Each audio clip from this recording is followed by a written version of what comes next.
If you look at what's important to these guys and gals, are really four things. Challenge. They all want a great challenge. Number two, train. Give me the training, the skill sets to meet the challenge here. Number three is they like recognition. They want to be recognized for what they did. And then the money.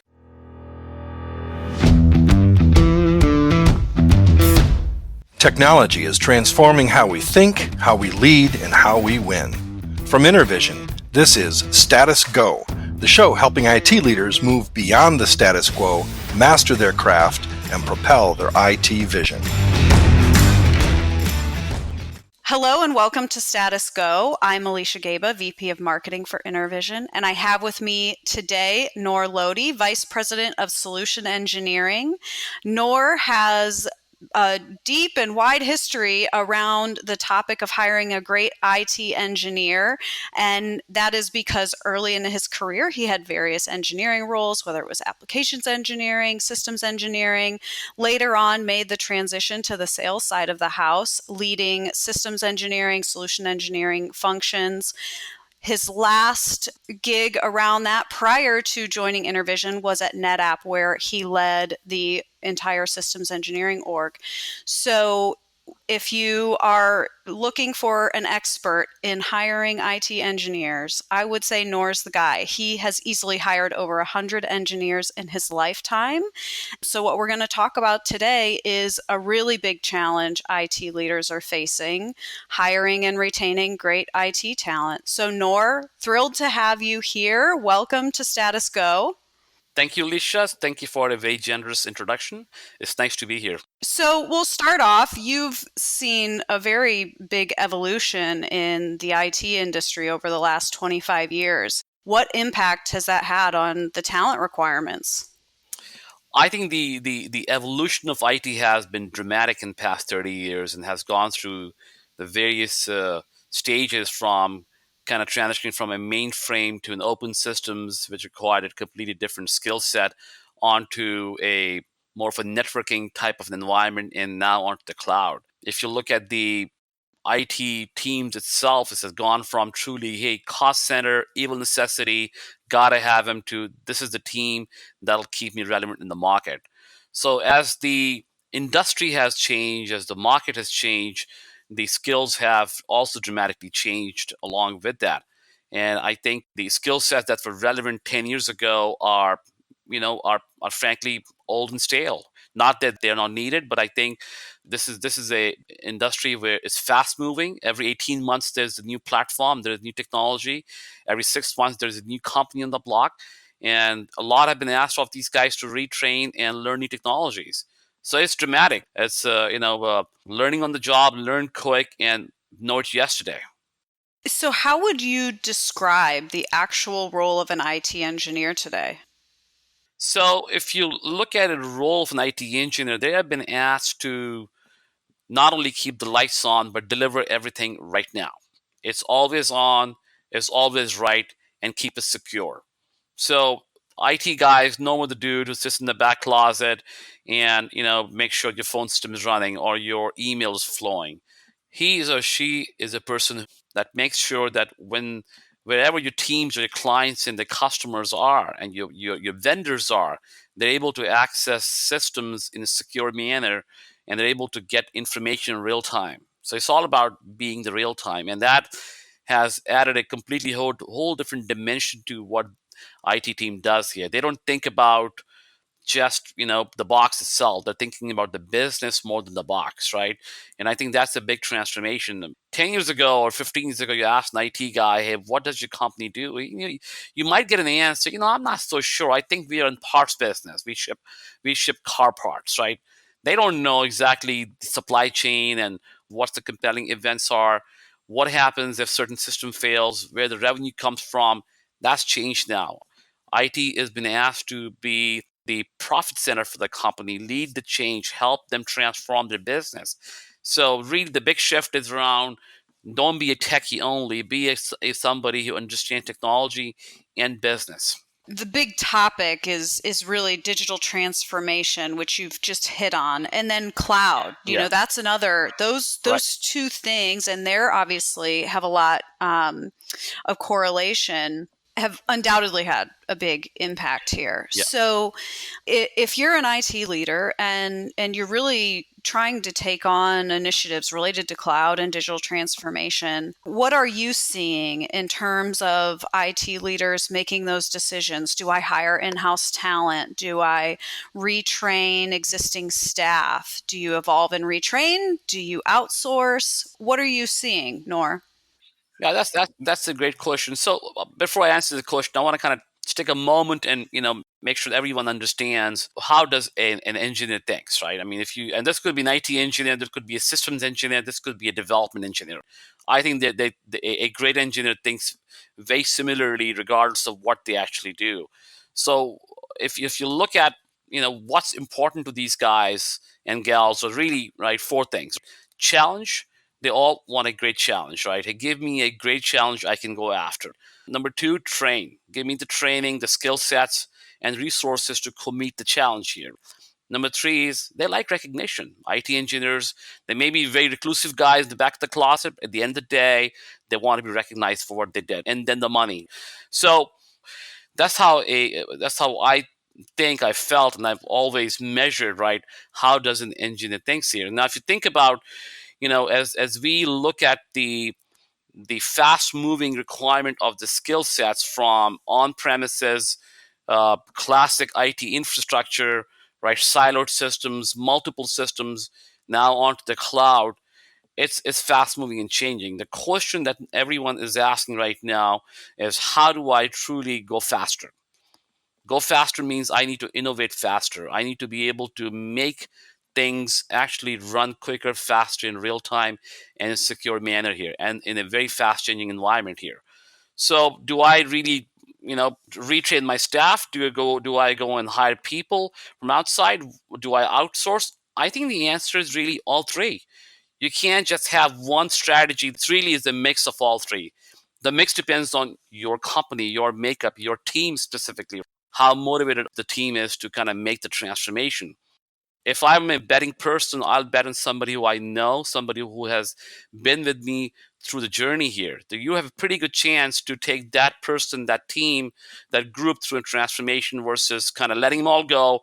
Let's hire new people here. So you got to measure that carefully in terms of the mix of how much I'm going to hire versus how much I'm going to retrain. The big thing is going to be, does my team have enough time to train themselves here?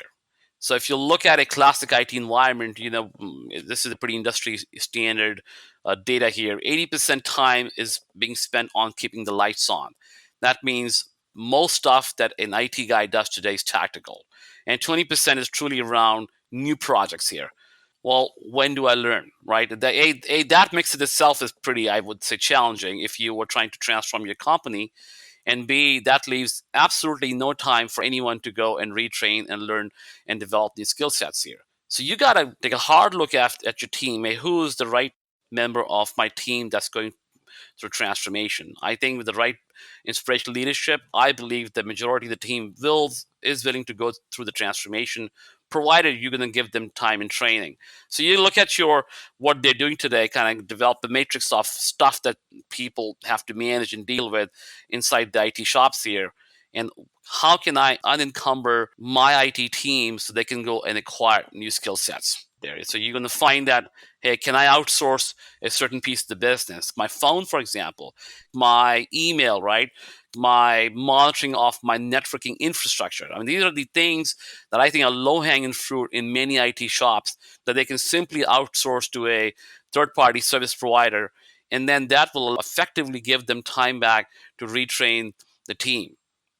Second piece is hiring. I think there are certain skill sets that you may need to hire to. For example, coding could be a skill set. Deploying infrastructure in Amazon is very different than coding an application through some sort of a CI/CD pipeline here. That is a whole different skill set. Some of the staff members may be able to acquire the skill set, and you may have to go hire to the skill set here. So I think it's going to be a mix of both. But I would absolutely look at first internally, right, what my team is doing, how are they spending their time here, what can I unencumber them with so they can go learn the new skill sets. And when you talk about what what drives IT engineers, which is really at the end of the day probably no different than anyone else in a position, Yeah. right? The recognition, the all of those things that you Yeah. listed off.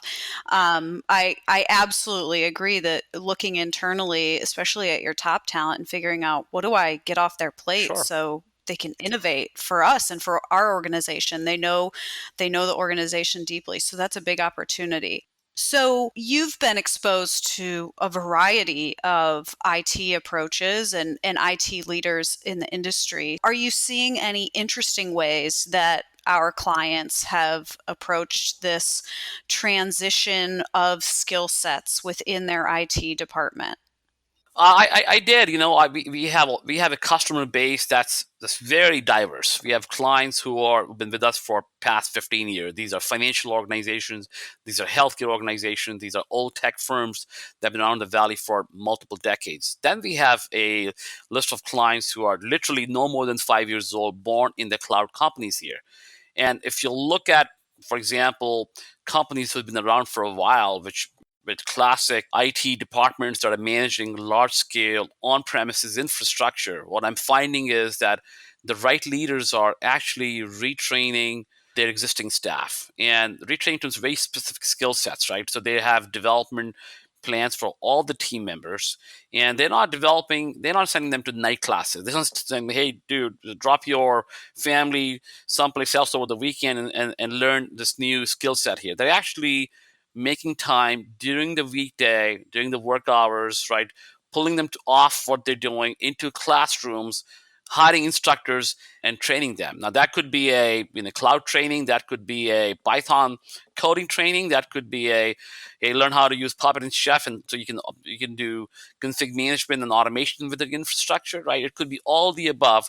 But really, the great ID leaders, I think, are identifying the next gen skill sets, working with consulting firms, looking at what's happening in the industry, talking to the analyst community, and mapping their future state. Right, so that's the big thing you got to do here. If you are a company that's been around for a while and is aspiring to kind of go into the next several decades as a successful organization, you have to evolve and evolve fast here. That means your future state must be well defined, right?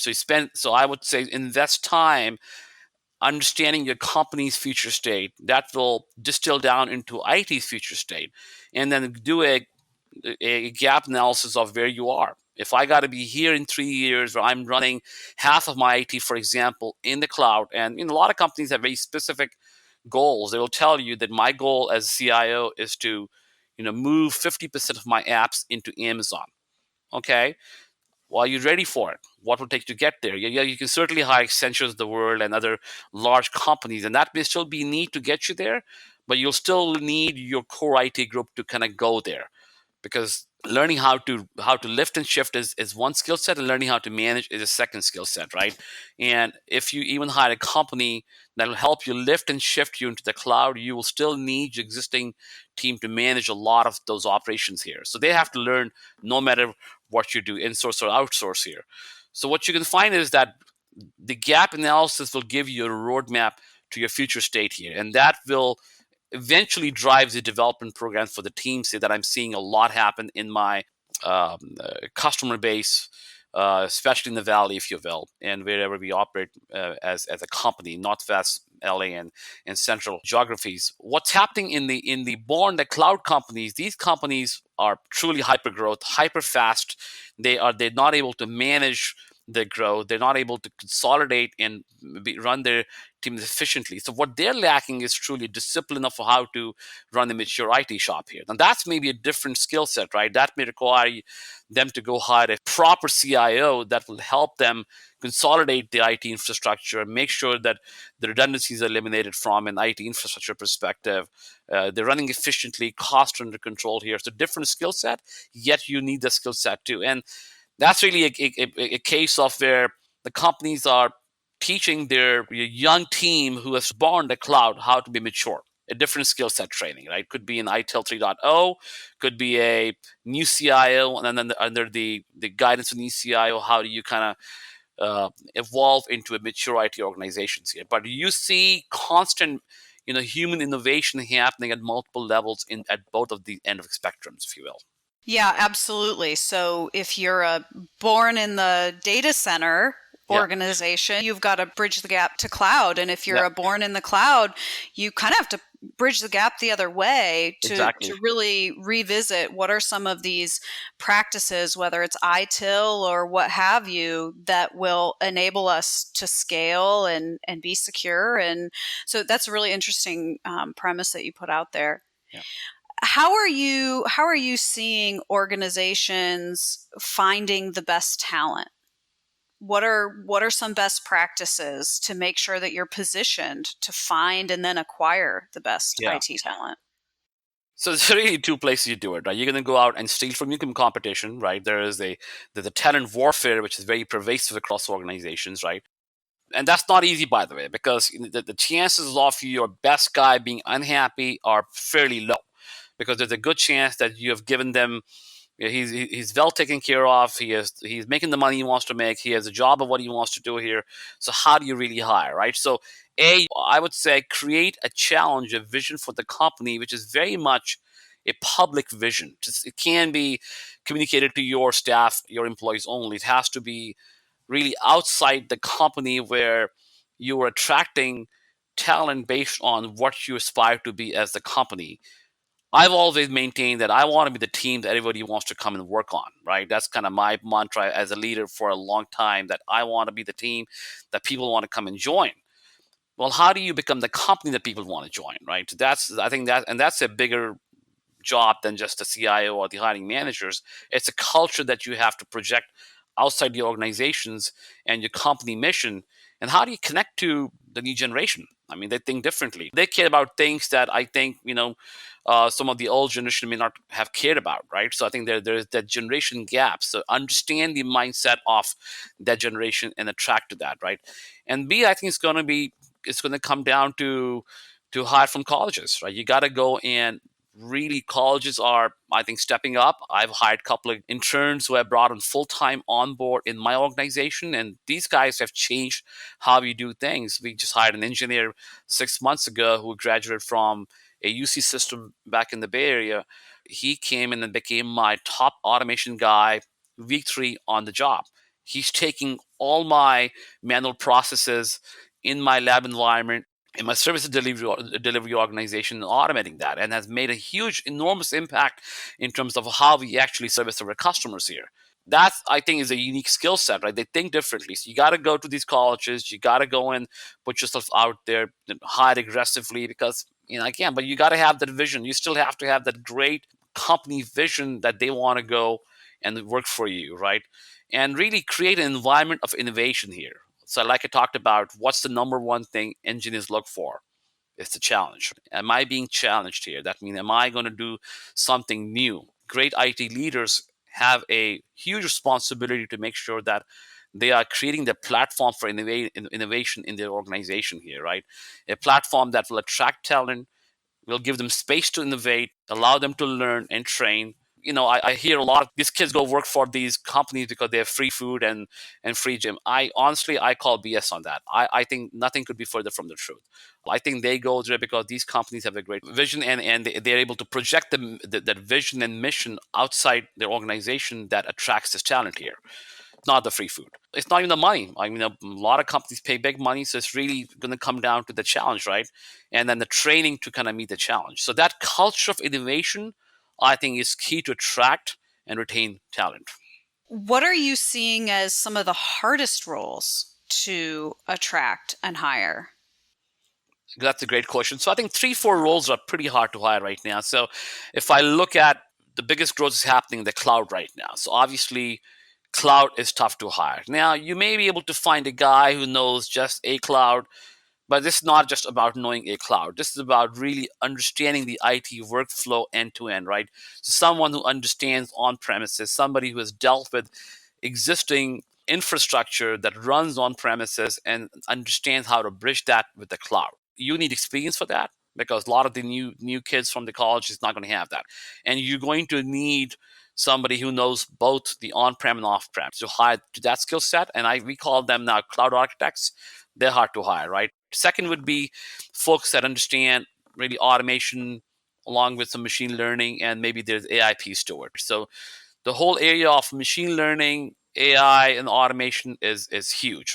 It's all about making the right decisions in real time and executing them automatically here. So that really means, have the skill of machine learning, understands how AI operates here, be able to code to it, and then be able to go out and automate against that, what action will be taken. And third, I would say is going to be around the whole DevOps piece. So a crucial piece is running code as infrastructure. That means everything in IT is automated. Things happens automatically here, right?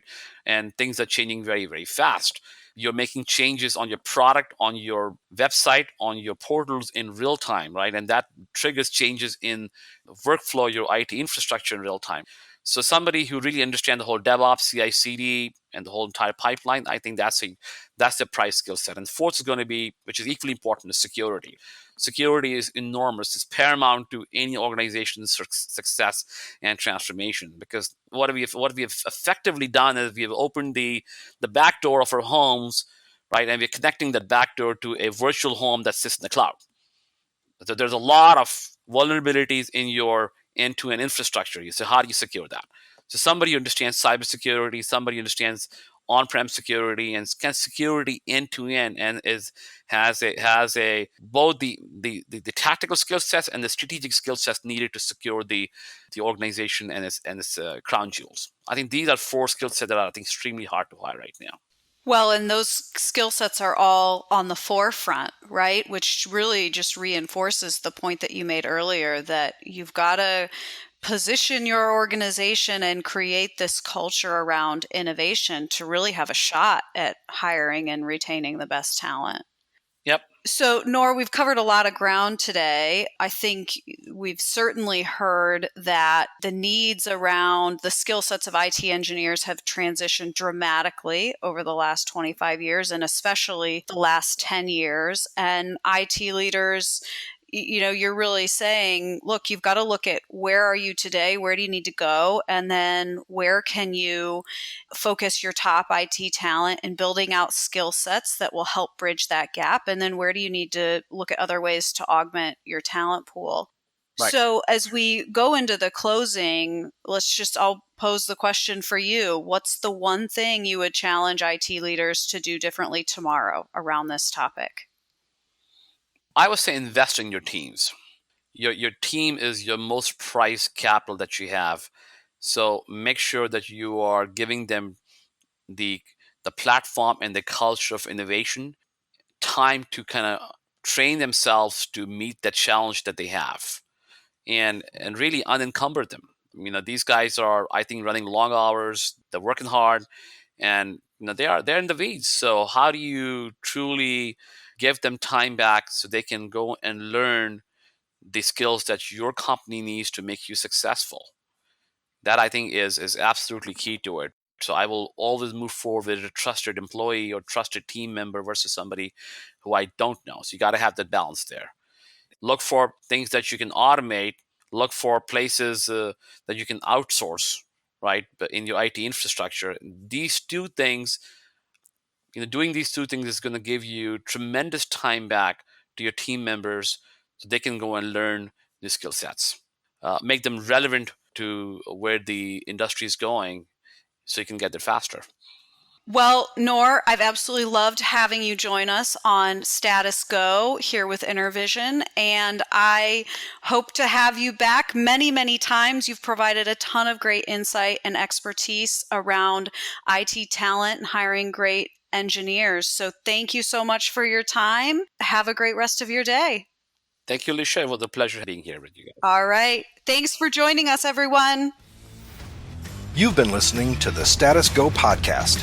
You can subscribe on iTunes or get more information at intervision.com.